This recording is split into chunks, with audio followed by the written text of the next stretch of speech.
On June 13, 2006 at 10:35 p.m., BNSF train MRIC BAR-1-13 departed BNSF's Richmond, California yard bound for Calwa, California. For the sake of this video and for the sake of me not having to repeat the train designations, this train will just be referred to as Train 1.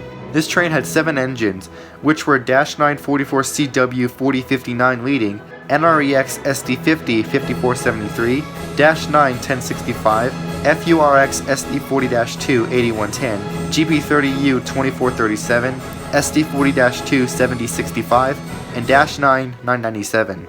The train left Richmond Yard with 10 freight cars, 5 empty and 5 loaded. At Pittsburgh, California, 45 more cars were added. Now the train had 55 cars, 35 loaded and 20 empty. The train left Pittsburgh at about 1:30 in the morning on June 14, 2006. Meanwhile, in the opposite direction, BNSF train USBD PKC 1-11, train 2, departed Calwa, California bound for BNSF's Polk Yard in Sacramento, California. This train had 4 engines, which were -9 4479 leading, -9 4715, NS-9 8967, and -9 4576. This train had 30 hopper cars loaded with cement. The train left Calwa at about 4:56 a.m. Shortly after 5:30 in the morning, both trains were approaching Kismet, California. This town has a siding where trains can pass each other safely. Train 1 was known as the key train, meaning it would stay on the main one until it reached its final destination. For the trains to pass each other, Train 1 would wait on the main one at the east end of Kismet siding, while Train 2 would divert into the siding to pass Train 1, and then allow Train 1 to proceed. At milepost 1027.2, about 1 mile until the west end of the siding, Train 1 passed a flashing yellow signal telling the engineer not to exceed 40 miles per hour. At milepost 1026.3, the train passed a solid yellow signal indicating to be prepared to stop at the next signal and reduce the speed to 30 miles per hour. The red signal could be clearly visible from the west end over 9,000 feet away, and this was where Train 1 would wait for Train 2. The engineer sounded the horn at a private crossing, going 44 miles per hour. At just over 4,000 feet from the east end, the train was going 43 miles per hour. To make things worse, the engineer actually raised the throttle from notch 1 to notch 2! He thankfully reduced the throttle back to notch 1, but unfortunately it was only for a short time, as he would again raise the throttle to notch 2. Then he noticed the red signal, saw the opposing train, threw their train into emergency, then bailed.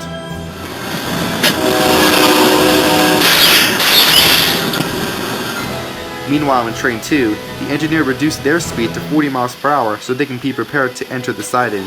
As they rounded a curve about 1,000 feet from the siding, they saw Train 1 in the distance. Knowing that they were going too fast to jump, the crew made a split-second decision to ride it out in the hopes that the lead engine would enter the siding in time for them to miss Train 1's impact. Shortly afterwards, the small town became awakened by the sound of crushing metal.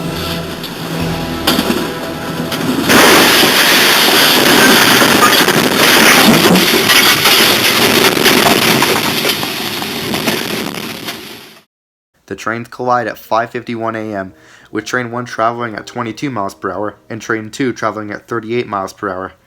The collision caused Train 1's first 3 engines and 2 of the freight cars to derail. All 4 engines and 14 cars of Train 2 derailed. All 5 crews of each train survived. The engineer and brakeman sustained some bruises and abrasions, while the conductor suffered a broken ankle. The crew of Train 2 were lucky to be alive, but they sustained worse injuries. The engineer suffered a fractured pelvis and many internal injuries. The conductor had multiple lacerations and a possible concussion. With the crews okay, and the area a total mess, people were asking, "How did this happen?"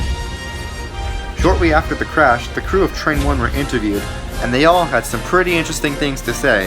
The engineer said that the signal at the west end of Kismet siding went from yellow to green, so he maintained his speed at 44 miles per hour. But at the east end, he noticed it was red, so he threw his train into emergency, then jumped. He also denied falling asleep on the job. The conductor said that at the time they were approaching the west end, the sun was starting to come up, and he thought he saw the signal fluctuate. That's when the engineer replied, "It went clear." He then turned around to put on his sunglasses, and then noticed the signal ahead was red. He told the engineer, but there was no response. He then sat down to where he could see the signal better, and yelled at the engineer, "Hey, that's a red block!" Then there was a dialogue between the two of them. Then the conductor saw the headlight of Train 2 in the distance, and then bailed.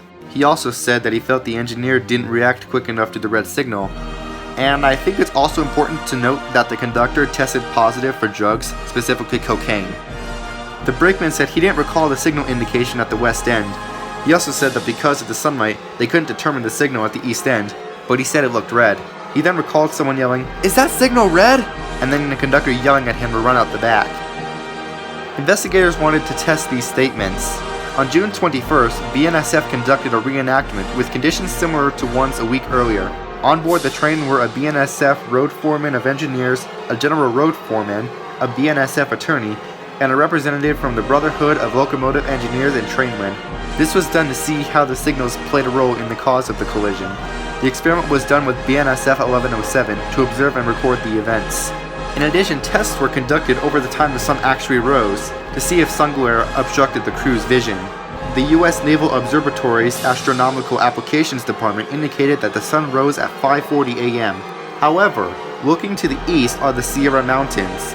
This means that the sun won't appear for a longer period of time, and in this case, the sun would have risen either concurrent or right after the collision. In the end, the FRA concluded that there was no signal malfunction, no sunlight to hamper the crew's vision, and no operational or mechanical issues.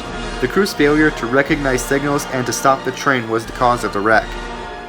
As for the locomotives involved, every locomotive, except for NREX 5473, which was a total loss, were all put back into service. Even despite the damages done to 4059 and 4479, which were leading the trains, these two locomotives still ride the rails to this day with BNSF.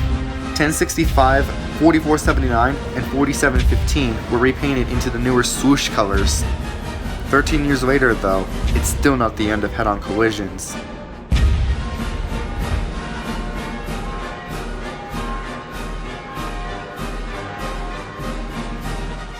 If PTC, or positive train control, can be installed as soon as possible, then the likelihood of a head-on crash happening will decrease drastically, so something like this, or worse, never happens again.